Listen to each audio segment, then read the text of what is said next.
Good evening and welcome to the stream, everyone. I hope you're well. What a day. So, I've, for the first time in a long time, managed to get on Zwift way ahead of time. As you can see, I'm already 11.5 kilometers in, 25 minutes in. So, I am prepared for this one. Partly largely, in fact, due to nerves, because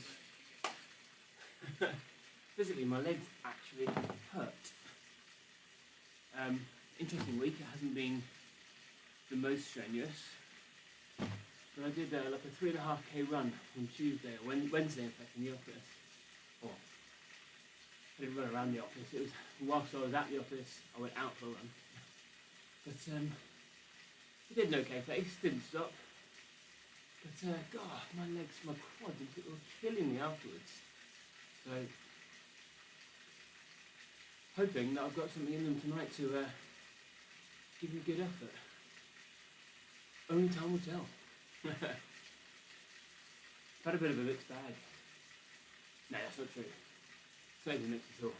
A bit of bad experience with these Pinarello Powered races. The races themselves are great, well attended, great courses, but my performances have been very much subpar, either due to being sort of exhausted and overtrained, having done one of the Zwift Academy rides at the wrong times in the week, being tired from work, or now, in this case,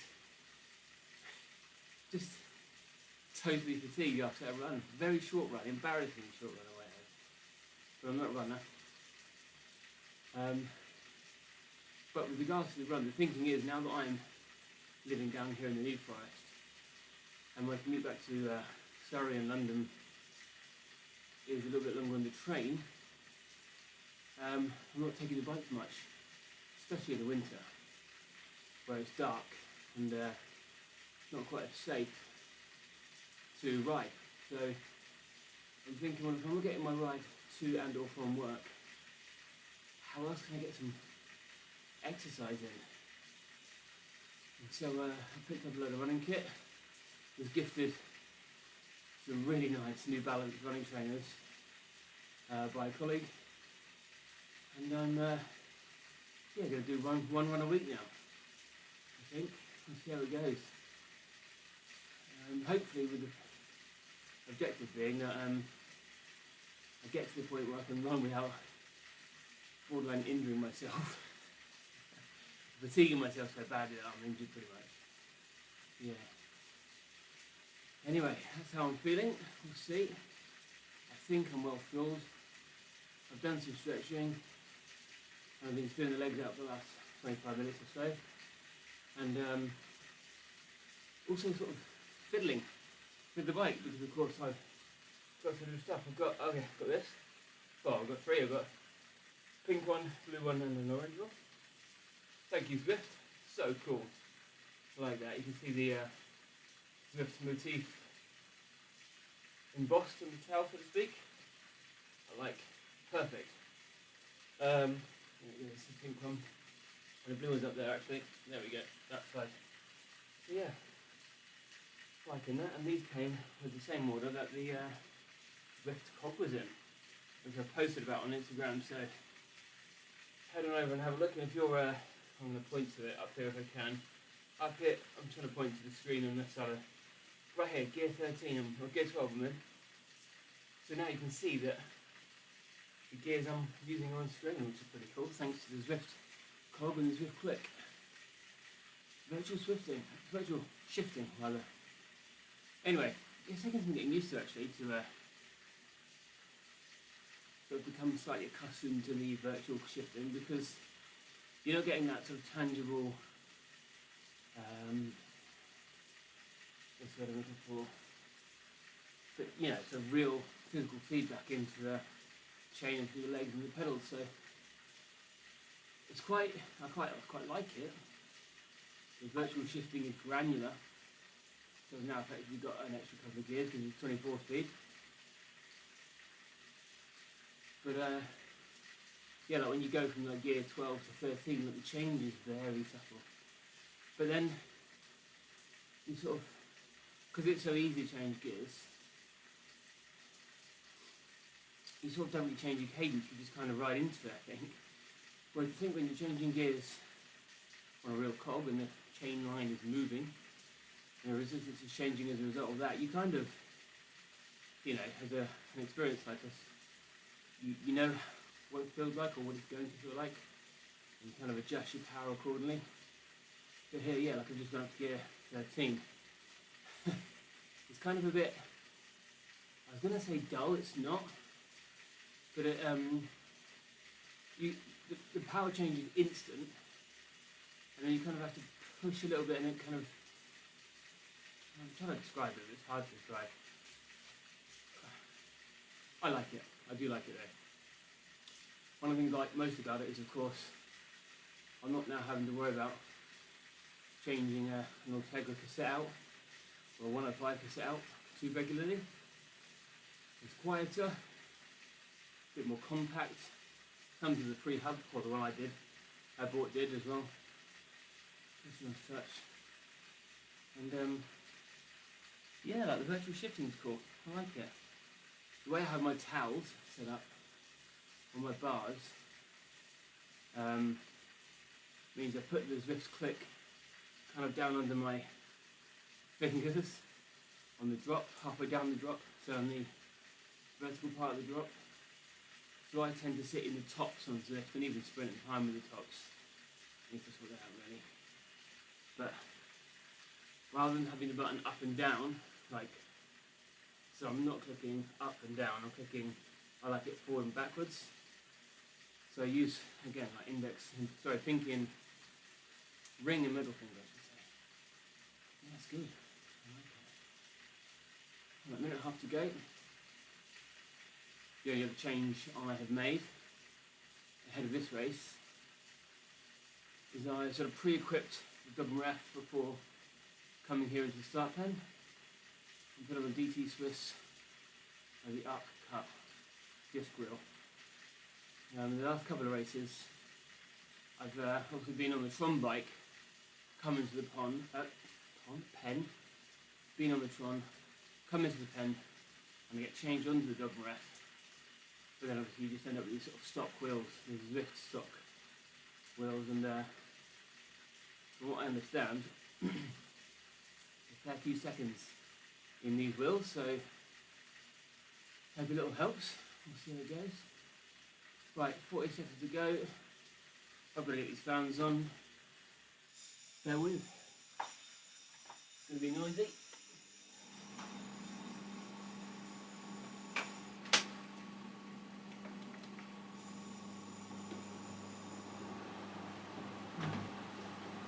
Send a little message out as well.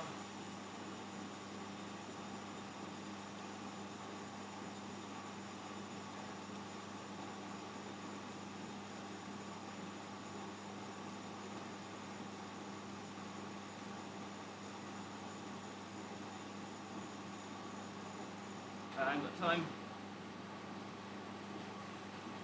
That didn't come out right. Look for the cyclist shot. Right, race cam.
bitch.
Okay.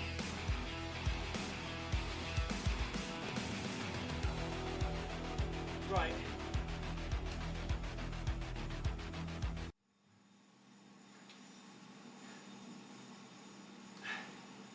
That is so annoying.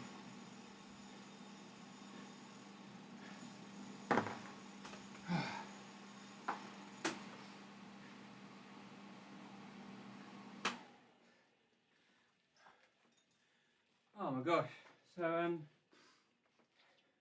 So sprinting on the ZwiftCog is very strange. Very strange. That is really going to take some getting used to. So before the race, I'll try and describe for you the difference between a real cog and the ZwiftCog. So a cassette and the ZwiftCog. And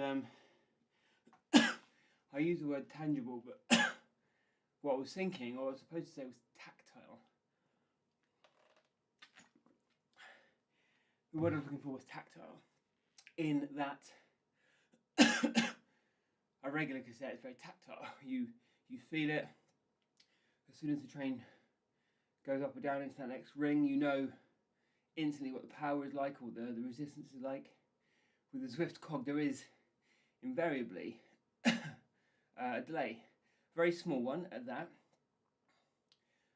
but a delay nevertheless.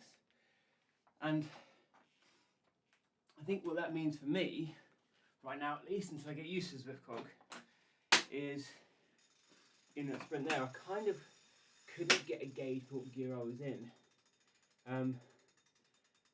By feel, I couldn't feel what gear I was in.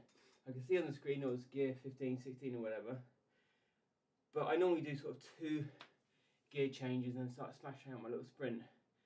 Clearly, that isn't going to work with ZwiftCog, because I did 2 instantly. I thought, oh, it feels like I'm going backwards here. Looked up, the power wasn't where it's supposed to be. I wasn't sprinting, I was grinding, giving Veal a lead out. Ridiculous. So, yeah, it's strange. I think the best way to describe the way the ZwiftCog feels to ride and race is that if you've ever ridden erg mode for a trainer workout, you'll know that the resistance is, well, when you're riding a bike, and a turbo for that matter as well, with a good turbo, a good trainer, you feel like when you're turning the pedals, you're driving the flywheel. Whereas with the ZwiftCog and with erg mode for that matter, it feels like, well, that magnetic resistance is how obviously the resistance is managed, right? So you feel like almost like something's pushing back on the pedals rather than you're propelling yourself forward. And I think what happened, well, the sensation I can describe for you is when I was sprinting there, and did my little double tap to go up 2 gears to start pushing, is it felt good initially. I thought, yes, I'm going and going and going, and then it started to feel like I was riding through treacle. And when I looked up, my power was 450-ish watts, there or thereabouts. I thought, oh, I'm not sprinting. This is strange. So I didn't really end up having a sprint there. So yeah, I'm going to have to do some training sessions and figure out exactly how to sprint on ZwiftCog. I mean, it shouldn't be that much difference, right? It's just a replacement for the cassette.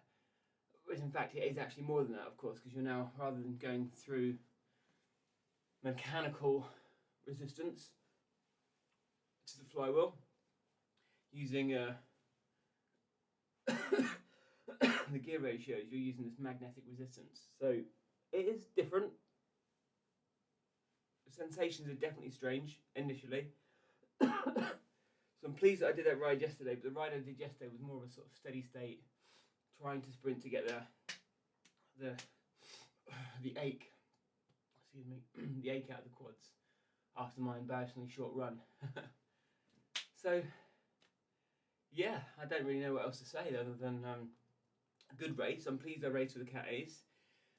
I managed 4.2 watts per kilo for nearly 37 minutes.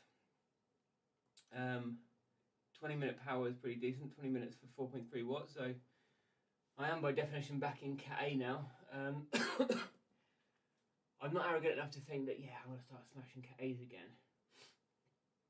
The reason I rode Cat A this evening was purely because in Cat B there weren't very many attendees, so I didn't want to just ride around solo or against 1 or even 2 riders. There's got to be a bit of jeopardy on the line. Were that just a race between me, Ericsson and Posen, or Posen, first and second, and say Veal wasn't there, I probably wouldn't have gone as hard, knowing I've sort of got a podium in the bag. But Veal is a great climber, well done to her. I think it's a her, I'm not sure. Well, well done to them. Great climber. Probably didn't have the same power as me, but clearly is lighter, therefore was able to recover a little bit better after that climb, and then just, obviously I didn't really have a sprint to speak of. I think if I had my cog on the bike rather than my cassette, that is, rather than the ZwiftCog, I think I probably would have smashed Veal there. But hey, ZwiftCog is the future. I don't think I'll be going back to a cassette. I have no desire to go and spend another £80 on a cassette. Yeah, so really pleased with that. Feedback on the ZwiftCog. It would be nice to be able to use 2 clickers. So you can sort of go SRAM style and have up, down, or down, up on either bar, either side. Or to, of course, have a clicker sort of in the tops. Yeah, that'll do for now. Thanks so much for tuning in. I appreciate it. I hope you enjoyed the little event as much as I did. Find me over on Instagram at that Berkshire Cyclist. That way, I should say. If you're watching the video on YouTube, please do like and subscribe. And if you really want to support me, the best way to do that is to go on over to hijustride.com and pick up some of my cool merch. Thanks for tuning in. I'll give some more thoughts on the ZwiftCog and the Zwift Click in the coming days and races and rides, etc. So tune in. Thanks very much. See you again soon. See ya.